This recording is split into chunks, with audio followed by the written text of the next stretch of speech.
যুক্তরাষ্ট্রের president Donald Trump সম্প্রতি দাবি করেছেন, ইরানের রাজধানী তেহরানে ইসরায়েলের চালানো বিমান হামলার নেতৃত্ব তিনি দিয়েছিলেন।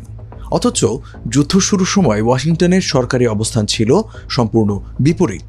তারা বলেছিল ইসরায়েল এককভাবে পদক্ষেপ নিয়েছে এবং যুক্তরাষ্ট্রের এতে কোনো সম্পৃক্ততা নেই।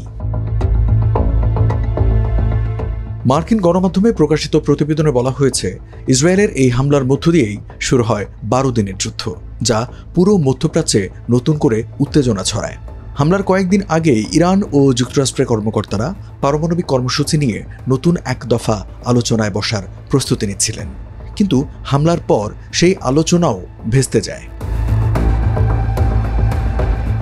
ট্রাম্প, যিনি দ্বিতীয় মেয়াদে প্রেসিডেন্ট হিসেবে দায়িত্ব নিয়েই নিজেকে শান্তির দূত বলে পরিচিত করিয়েছিলেন, তিনি তখন বারবার বলেছিলেন ইরানের সঙ্গে তিনি যুদ্ধ নয়, বরং একটি নতুন চুক্তি চান। কিন্তু এখন তার বক্তব্য সম্পূর্ণ ভিন্ন। ট্রাম্প সাংবাদিকদের বলেন, ইসরায়েল প্রথম হামলা করেছিল, সেই হামলা ছিল অত্যন্ত শক্তিশালী, আমি এই অভিযানের নেতৃত্বে ছিলাম।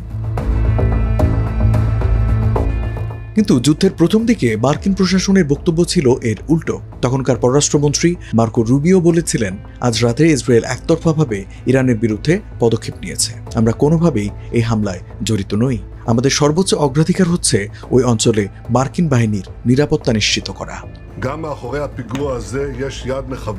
এ অবস্থান থেকে বোঝা যায় যুক্তরাষ্ট্র তখন ইসরায়েলের হামলা থেকে নিজেকে দূরে রাখার চেষ্টা করেছিল। বিশ্লেষকরা বলছেন, ট্রাম্পের সাম্প্রতিক মন্তব্য তার প্রশাসনের আগের অবস্থানের সঙ্গে সাংঘর্ষিক। তাদের মতে, হয় ট্রাম্প এখন রাজনৈতিক লাভের আশায় ঘটনাটির কৃতিত্ব নিতে চাইছেন, নয়তো শুরু থেকেই হোয়াইট হাউস প্রকৃত অবস্থান গোপন রেখেছিল। এদিকে তেহরানে হামলার পর থেকে মধ্যপ্রাচ্যে পরিস্থিতি আরও জটিল হয়ে উঠেছে।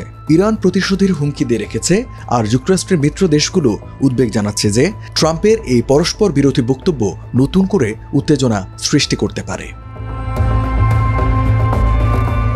এখন যে প্রশ্নটি উদয় হয়েছে, ট্রাম্প কি সত্যিই ইরান হামলার নেতৃত্ব দিয়েছিলেন, নাকি এখন তিনি ইতিহাস নিজের মতো করে লিখতে চাইছেন? It was the greatest company in the world for 15 years, many years ago, 80 years ago.